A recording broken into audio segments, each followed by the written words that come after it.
He will not go quietly into the night. He will not vanish without a fight. He's going to live on. He's going to survive because at midnight, Donald Trump celebrates his Liberation Day.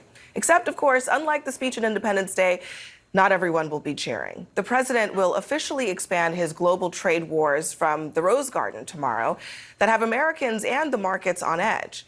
It's still not even clear what the size and the scope of all of this is going to be in terms of tariffs, but allies and foes alike are ready to hit back. Many Republicans are publicly warning that it's going to hurt their states, while others are letting Trump be Trump. You have to trust the president's instincts on the economy, okay? And why? This isn't blind faith. Remember what he accomplished in the first administration. Before COVID, we had the greatest economy in the history of the world, not the U.S., the whole world. This is not the economy of 2017. It's not, just objectively speaking. And the economy right now is clearly on edge. We are on the brink of something that could be very bad.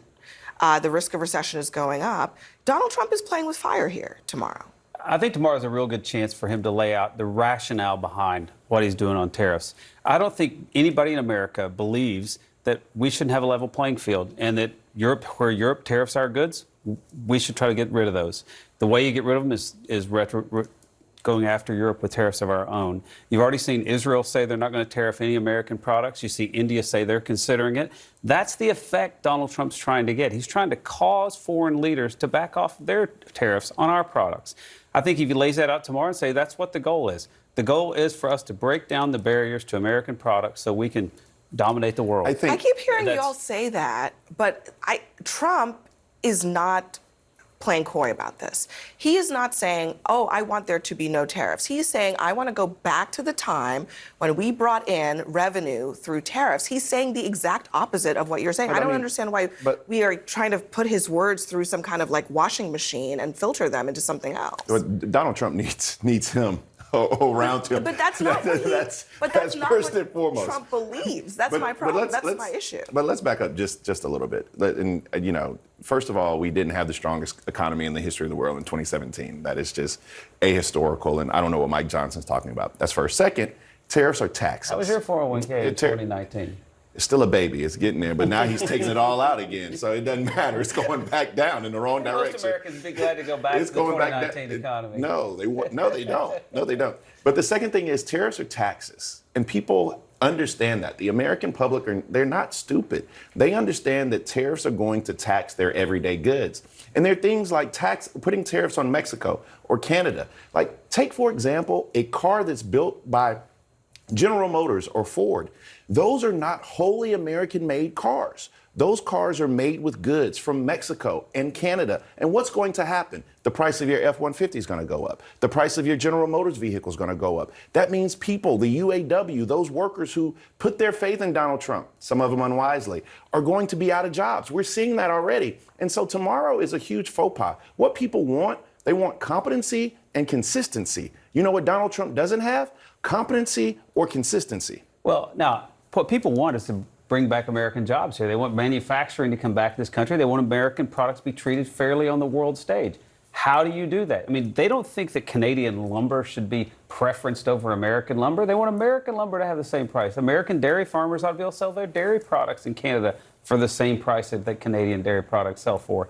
That's what Americans want, is fundamental fairness on the world stage. How do you do that? You have to rattle the cage. Your argument is that American workers and Americans are going to have to feel some pain right now. That's the argument from the White House. No, the argument is that foreign governments. That's what Trump said. Foreign government's going to have to feel some pain. Well, Donald Trump said Americans let me play. This is Harris Faulkner over at Fox giving advice to the Trump administration about how they should sell this tariff situation to Americans. Part of that deal is making sure your shareholders, the actual people not by money but by vote, understand what's coming. And those 401k people who are depending, those retirees, all of that, just talking plain speak with them. Look, when this nation used to go to war, people in this country would support the war effort with their materials at home and making things for weaponry and all of that. We got to do 100% buy-in over this bumpy period. Is that going to work in your district, Congresswoman, saying this is a war, you got to just sacrifice? Look, I think that my constituents and Americans are tired of getting the short end of the stick. We're tired of being cheated by other countries. And I think they want to see a level playing field. They want to see those American jobs come back. President Trump here is playing the long game. He sees that we can repatriate American manufacturing. We need to do so when it comes to our sensitive supply chain. The fact that we rely on communist China for 80% of our active pharmaceutical ingredients when we have a shortage here at home of antibiotics, of chemotherapies, that is something that is scary to the American people. They want to see that we're going to be treated, our farmers will be treated fairly when it comes to dairy in Canada. They want to see that we're going to be treated fairly by Japan, by India, by the EU. That is way out. I think you're right about that, but I'm going to go back to it because I think it's really important. I think people are misunderstanding Trump, even though he's being crystal clear. Trump says he wants this economy to bring in revenue through tariffs. He also thinks that tariffs are just the baseline of how the United States economy should operate.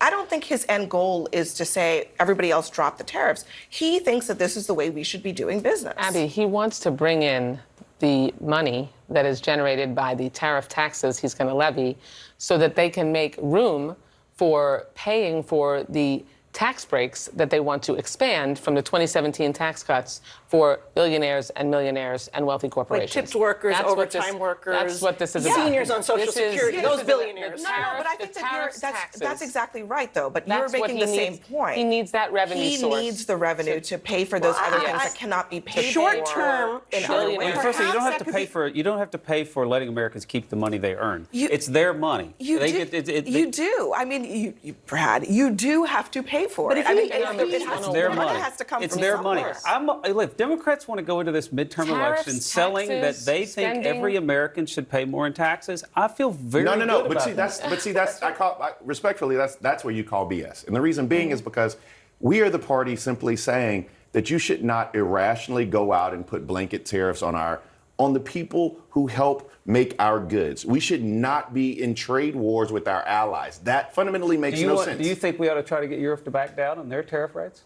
I think what we need to do is actually, instead of retaliatory tariffs, which you're advocating for here, that is what you're advocating for. I'm advocating Europe that it's in their interest to drop First their of all, tariffs. you're advocating for retaliatory tariffs. And what I'm saying is we need to have a sound trade policy because both of my Republican friends here can't tell me what Donald Trump's foreign trade policy is. You just simply can't. He just wants to bring in revenue by these tariffs, and all he's going to do is raise taxes on the American people. I think you're going to see those trade policies come, just like you saw at USMCA. And what I'll remind you is that the 2017 tax cuts were very successful. The trade deal created that he thought was the greatest, but now he created wants to 7 toss million jobs. It brought unemployment to a record low, particularly for Hispanics and African Americans and women. The record low happened under Joe Biden for African Americans. But you got to be kidding me. The 2017. You got to be kidding me. The record low for unemployment for Black Americans, what came under You Joe mean when he Biden. turned the lights back on after COVID, right? Because all those jobs were created under President Trump. The number was But he just doubled, lower under he doubled the under child Biden tax than credit. Trump. He doubled the entitled to your own I know what you said about I'm just saying that other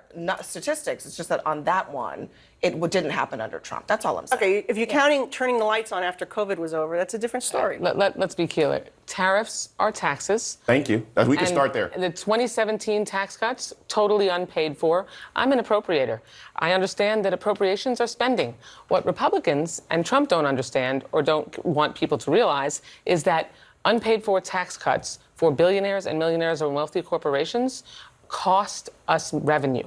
And when you cut taxes and you don't pay for it, then you are undercutting our economy. You are giving billionaires a windfall, and nothing happens for the American people because billionaires sit on their investment from a tax windfall. When you give middle-class tax breaks, they make purchases like stoves and refrigerators that put revenue into the economy. Democrats We have a choice. We got to leave it there. We got to leave it there. There's actually some reporting out there that suggests that the Trump administration recognizes that they might need to make that choice, whether they give the tax cuts predominantly to people in the lower brackets versus people in the higher brackets. So we'll see what they end up doing. But coming up next for us, as the Trump administration gets backlash for ignoring due process, they are now admittedly mistakenly deporting a man to a prison in El Salvador. So what happens now?